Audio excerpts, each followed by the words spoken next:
بسم اللہ الرحمن الرحیم۔ 1940 میں روس میں 5 قیدیوں پر ایک عجیب و غریب تجربہ کیا گیا۔ سائنسدانوں نے یہ جاننے کی کوشش کی کہ ایک انسان بغیر سوئے کتنے عرصے تک زندہ رہ سکتا ہے۔ قیدیوں سے اس بات کا وعدہ کیا گیا کہ اگر وہ 30 دن بغیر نیند کے گزار لیں تو ان کو آزاد کر دیا جائے گا۔ دوسری طرف 5 جانوروں پر بھی یہ تجربہ کیا گیا۔ جب قیدیوں کو ایک چیمبر میں بند کیا گیا اور ان کے جسم کے ساتھ مائکرو فون لگا دیے گئے، 26 دن بعد مائکرو فون سے آوازیں آنا بند ہو چکی تھیں۔ سائنسدانوں نے سمجھا کہ تمام قیدی مر چکے ہیں، مگر جب چیمبر کھولا گیا تو سائنسدانوں کی حیرت کی انتہا نہ رہی، کیونکہ چیمبر کے اندر آپ نے کبھی سوچا ہے کہ اگر انسان بالکل بھی نیند پوری نہ کرے تو اس کے جسم پر کیا اثر ہوگا، اور وہ مکمل سوئے بغیر کتنے عرصے تک زندہ رہ سکتا ہے؟ انسانی جسم کے لیے نیند کی ضرورت بالکل ویسے ہی ہے جیسے کھانے اور پینے کی ضرورت ہے۔ جس طرح سانس لینا زندگی کی علامت ہے اور آکسیجن کے بغیر انسان زندہ نہیں رہ سکتا، اسی طرح نیند کے بغیر زندگی مفلوج ہو جاتی ہے۔ انسانی نیند کو سمجھنے کے لیے کئی سائنسدانوں نے انسانوں اور جانوروں پر بہت سے تجربات کیے، مگر آج میں آپ کو خوفناک تجربات میں سے ایک کے بارے میں بتانے والی ہوں۔ اسے رشین سلیپ ایکسپیریمنٹ کا نام دیا گیا۔ یہ تجربہ کب منظر عام پر آیا، اس کے بارے میں کوئی یقین کے ساتھ کچھ نہیں کہہ سکتا۔ البتہ سب سے پہلے اس تجربے کے نتائج کو کریپی پاستا نامی ایک ویب سائٹ پر پوسٹ کیا گیا۔ اس ویب سائٹ پر عموماً لوگ اپنے ساتھ پیش آنے والے خوفناک واقعات پوسٹ کرتے رہتے ہیں۔ مذکورہ تجربے کے نتائج اس ویب سائٹ پر 10 اگست 2010 میں پوسٹ کیے گئے۔ اس کو پوسٹ کرنے والے نے اپنا نام اورنج سوڈا رکھا، اس کا یہ کوڈ نیم تھا اور اصلی نام کوئی بھی نہیں جانتا۔ 1940 میں روس کے 5 قیدیوں پر تجربہ کیا گیا۔ یہ قیدی دوسری جنگ عظیم میں روسی افواج کے ہاتھوں گرفتار ہوئے تھے۔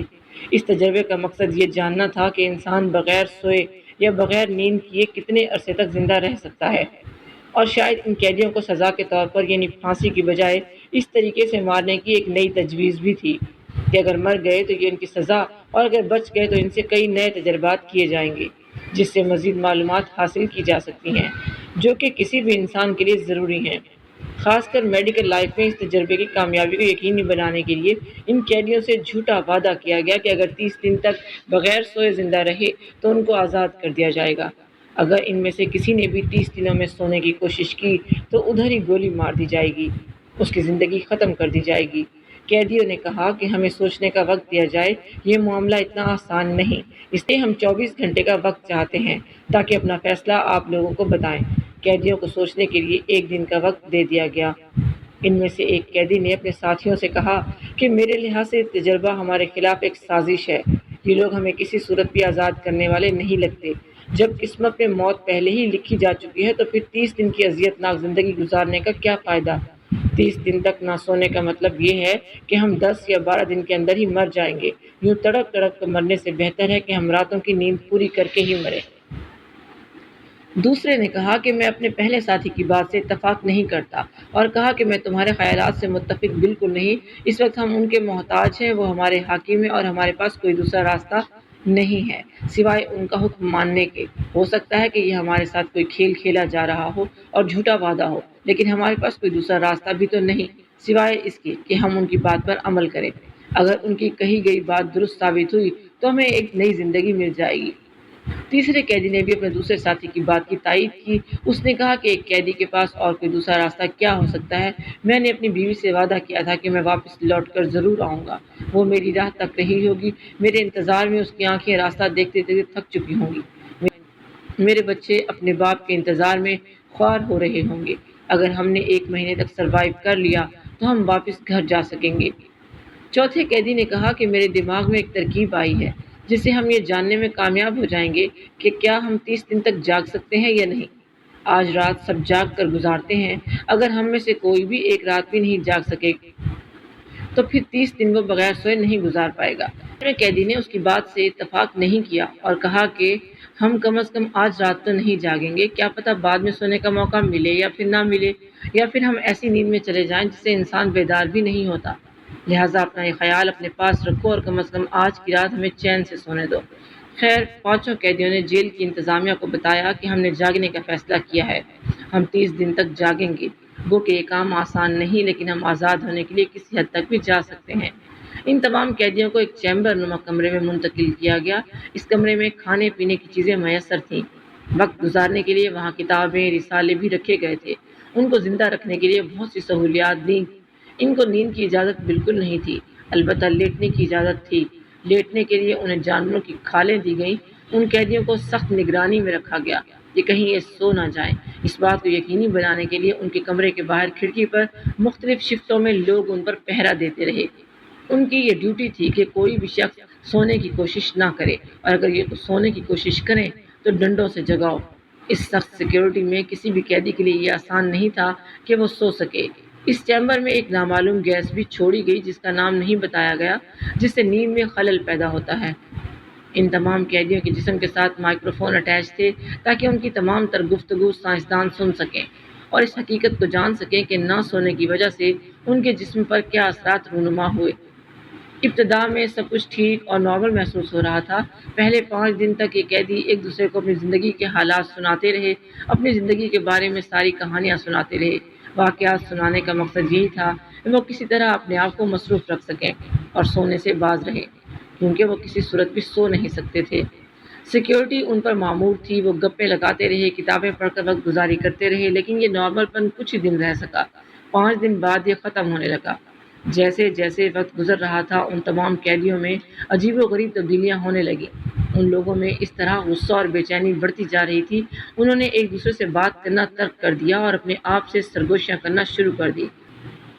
باہر بیٹھے سائنسدان ان کی سرگوشیوں کو بغور سن رہے تھے اور ان باتوں کو سمجھنے کی کوشش کر رہے تھے جو یہ قیدی اپنے آپ سے کر رہے تھے۔ 8 دن گزرنے کے بعد ان 5 میں سے ایک قیدی اچانک غصے میں پاگل ہو گیا اور بلند آواز میں چیخنا چلانا شروع کر دیا۔ مسلسل 3 گھنٹے تک اونچی آواز میں چلاتا رہا۔ اتنی اونچی آواز چلانے کی وجہ سے اس کے ووکل کارڈ پھٹ گئے اور اس کے منہ اور ناک میں سے خون بہنا شروع ہو گیا۔ مگر حیرت کی بات یہ تھی کہ اپنے ساتھی کی اس عجیب و غریب کیفیت کا ان باقی 4 ساتھیوں پر کوئی اثر نہ ہوا۔ وہ مسلسل پہلے کی طرح اپنے آپ سے سرگوشیاں کرتے رہے۔ کچھ دیر بعد ان باقی 4 قیدیوں میں سے ایک قیدی پہلے قیدی کی طرح چیخنا چلانا شروع ہو گیا اور کتابوں کو پھاڑنے لگا۔ کتابوں کو پھاڑ کر ان کے اوراق کھڑکیوں پر چشم کرنے لگا، جس کی مدد سے باہر سے ان پر نظر رکھی جا رہی تھی۔ وہ اپنے آپ کو چھپانے کی کوشش کر رہا تھا ان اہلکاروں سے جو ان کو سونے نہیں دے رہے تھے۔ اس کے بعد اندر سے اچانک آوازیں آنا بند ہو چکی تھی اور کچھ دیر بعد اچانک اندر سے چیخنے چلانے کی آوازیں آنا دوبارہ شروع ہو گئیں۔ یوں یہ سلسلہ کافی عرصے تک جاری رہا۔ کبھی اندر مکمل خاموشی ہو جاتی اور کبھی چیمبر سے چیخنے چلانے کی آوازیں آنا شروع ہو جاتی۔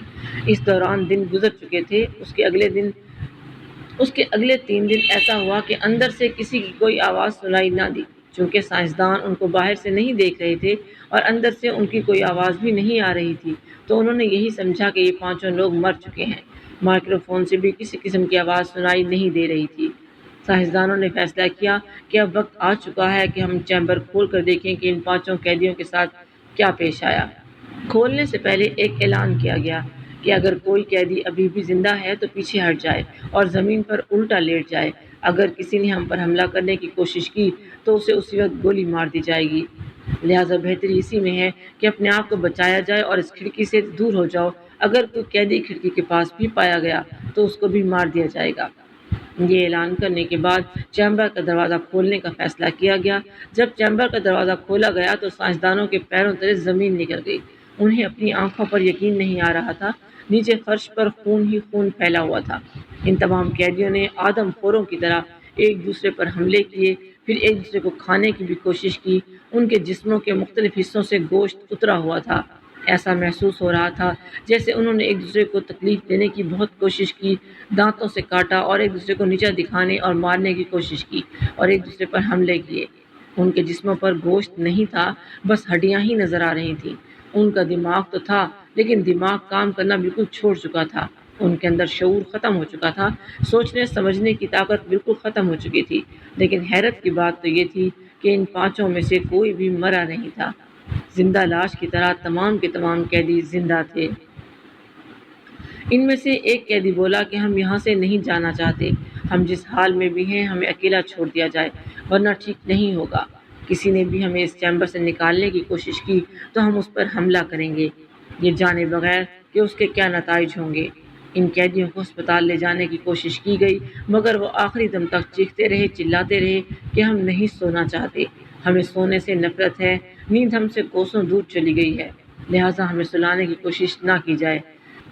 جب انہیں ہسپتال لے جایا گیا تو ہسپتال میں بھی وہ چیختے رہے، چلاتے رہے اور ہسپتال میں ہی ان میں سے 3 قیدی مر چکے تھے۔ باقی بچے 2 قیدی تو ان 2 قیدیوں کو پٹی باندھ کر دوبارہ اس چیمبر میں چھوڑا گیا۔